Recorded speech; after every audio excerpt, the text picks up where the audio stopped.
LAC विवाद के बाद भारत सरकार ने 59 चीनी ऐप पर बैन लगा दिया है, जिससे चाइना की आर्थिक कमर टूटेगी, इस पर कोई संदेह नहीं। संदेह होता है उन लोगों पर जिनको चाइना पर किए गए इस डिजिटल स्ट्राइक से तकलीफ हो रही है। जब भी भारत सरकार किसी दुश्मन देश के खिलाफ कोई सख्त कदम उठाती है तो हमारे देश के सबूत दिखाओ गैंग को तकलीफ होने लगती है। बता दें, इन ऐप्स को सिर्फ इसलिए बैन नहीं किया गया है क्योंकि ये चाइनीज हैं, बल्कि इन ऐप से देश की निजता को खतरा बताया जा रहा था। चीनी ऐप पर पहले भी भारतीय डेटा चुराकर चीनी सर्वर तक भेजने की शिकायतें आती रही हैं। शिकायत है कि ये ऐप्स यूजर की परमिशन के बिना उनका निजी डेटा चुराते हैं और उसका मिसयूज भी करते हैं। ऐसे हालातों में ऐप्स पर बैन लगाने के निर्णय पर खुश होने की जगह कुछ लोगों की छाती पर कैसे सांप रेंग रहे हैं, ये उनके ट्वीट से साफ दिखाई दे रहा है।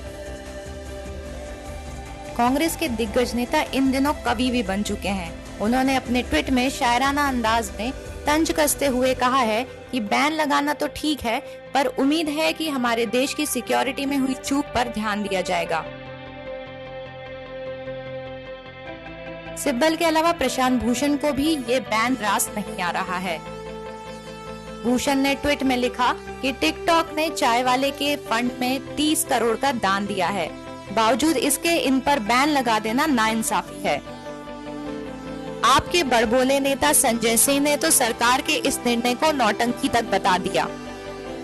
तो वहीं कांग्रेसी नेत्री अलका लांबा ने तो रविशंकर प्रसाद की ही चुटकी ले ली। उन्होंने अपने ट्वीट में कहा कि टिकटॉक से थोड़ा और फंड वसूला जाएगा और कुछ ही दिनों में हालात पहले जैसे हो जाएंगे।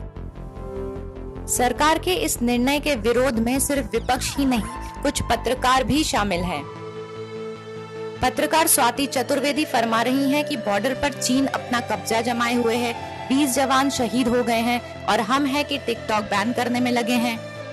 इसके अलावा शेखर गुप्ता और राजदीप सरदेसाई जैसे कुछ नामी पत्रकार भी इस लिस्ट में शामिल हैं, जिनको सरकार का यह फैसला मंजूर नहीं है। अब जरा इन महाशय के ट्वीट पर भी नजर डालिए, जो चाइनीज कंपनी के पीएम केयर्स फंड को दिए गए डोनेशन की बाकायदा लिस्ट निकाल कर बैठे हैं और ये समझाने की कोशिश कर रहे हैं कि इन ऐप्स पर बैन लगाना गलत है।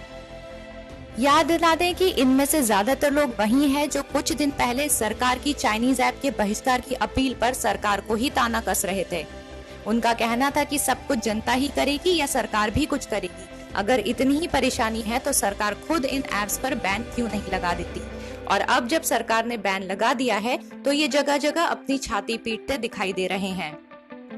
फिलहाल इन ऐप्स पर यूजर्स को मैसेज अलर्ट दिखाई दे रहे हैं, लेकिन कुछ कंपनीज का दावा है कि उनकी सरकार के साथ में बातचीत जारी है, जिसके बाद ही सरकार अपना एक अंतिम निर्णय लेगी।